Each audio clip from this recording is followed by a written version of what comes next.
18 December 2021. The day was established by UNESCO in 2010, seeking to celebrate multilingualism and cultural diversity as well as to promote equal use of all six of its official working languages throughout the organization.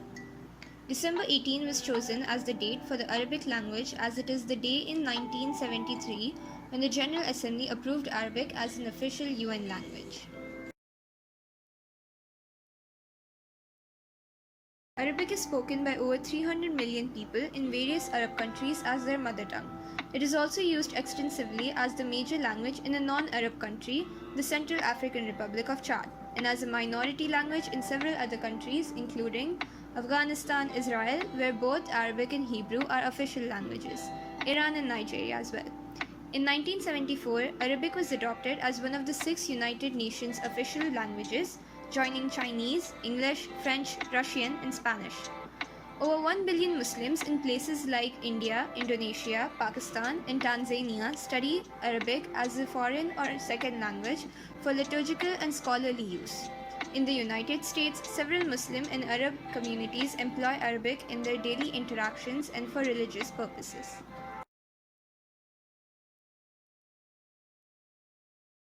Origin.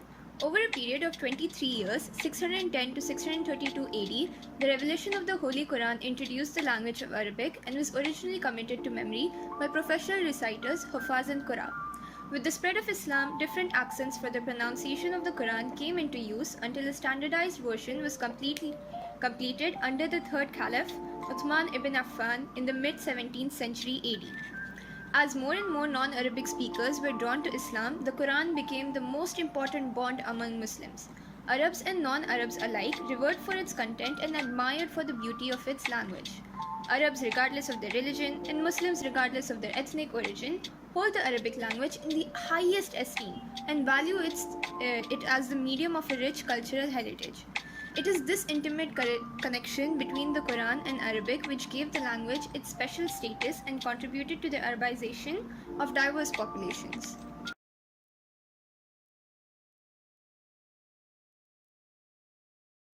Arabic and its influence on Islam. Quraysh tribe of Makkah were an Arab community and a member was the Prophet Muhammad. Also, they were the first to speak al-Lughat al-Arabiyya Fusha al-Turasiyya, or the traditional classical Arabic. Classical Arabic is the variety of standard Arabic in the Quran and early Islamic 17th to 19th centuries literature. In fact, the Quran that Muslims read today is in the same dialect that the Prophet Muhammad himself used to.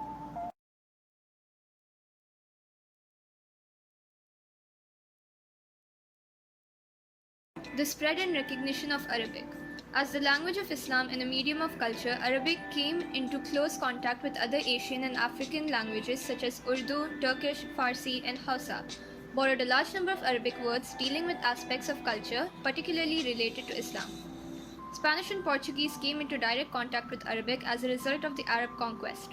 European traders from different linguistic backgrounds interacted with Arabs and acquired words relating to food, clothing, and other aspects of ordinary living. As Europe emerged and turned to Arabic writings for enlightenment and rediscovered classical Greek and Latin texts preserved in Arabic translations, even languages like English, which had relatively little direct contact with Arabic, borrowed many Arabic words, often indirectly through Portuguese, Italian, and Spanish. A linguistic study of the contributions of Arabic to English cities, over 2,000 English words, either of Arabic origin or borrowed and assimilated into Arabic before being transmitted to other languages.